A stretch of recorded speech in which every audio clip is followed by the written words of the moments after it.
So I wanted to start with a story.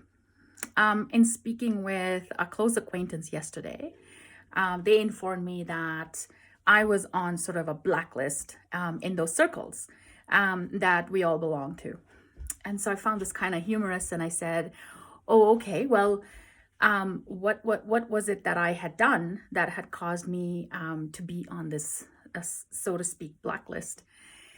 And when they explained the situation, it turned out that the person or persons who I had interacted with, perhaps in the beginning of the year, had completely misunderstood the situation, and misunderstood what I had said. And so this person urged me that I should phone them immediately and clear out my name so that they would not be misunderstanding me anymore. Um, it made me realize, and I politely refused, made me realize that I was now in a place where I'm okay being misunderstood. Um, and for those who are close to me and wish to stay close to me, will probably do everything they can to clear the misunderstanding if that's important to them. Whereas those who are not that interested in keeping me in their life will continue with the misunderstanding and perhaps even grow the story. This made me think of a few things. Well, two things for sure. Firstly, how do we listen to others? Clearly, this person who made up the story wanted to listen to misunderstand. Um, are we really always listening to understand, or are we listening to misunderstand? And often what happens is there's no good or bad here. What happens is we are so trapped in our conditioning, we're so trapped in this sort of story that we've told ourselves about the situation or the person who's speaking, that we've already primed ourselves for what's coming next. And so we're not really listening. We're sort of half listening, but then we're half filling in the gaps of what we're not listening to with the story that we've made up in our brain.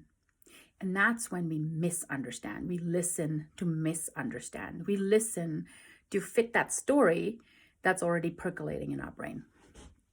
If we were to put that story aside for a second, we would listen to understand. And so, again, great lesson for all of us. Are we listening to misunderstand? Are we listening to understand? Listening to misunderstand often comes from a sense of insecurity as well, where if once I'm listening to something that I'm not comfortable with, that's something that I'm insecure about, or something that I haven't fully unpacked yet, I'm going to put a lot of boundaries around it, a lot of borders around it, a lot of unhealthy shields around it.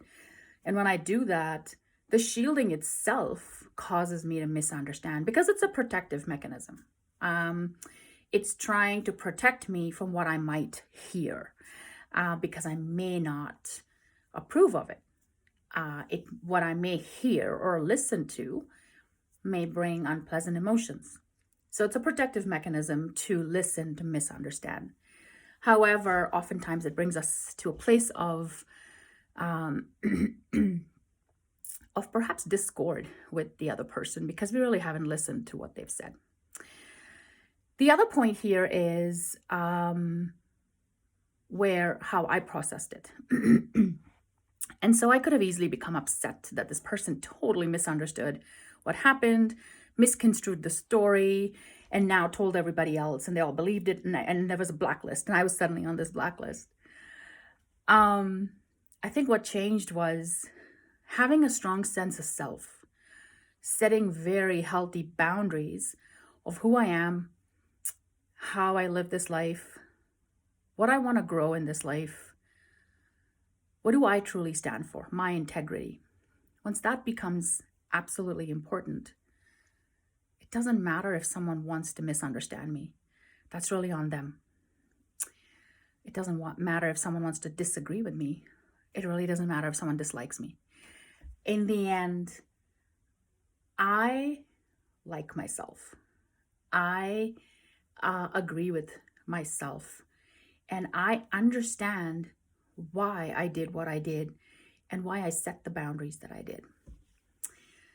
If we move each one of us into listening to understand, so putting that story aside, taking those shields away, and setting healthy boundaries, but really being open to what is honest, what is true, what's really out there, what is this person really saying to me, it will allow us to become fully aware of how things truly are, of what truly transpired, of what it is in all integrity that the other person is trying to communicate to me, and how we can further engage to better understand, to better love each other, to be more open to each other, and yet set very healthy boundaries of how you expect to be treated and how you expect and treat yourself.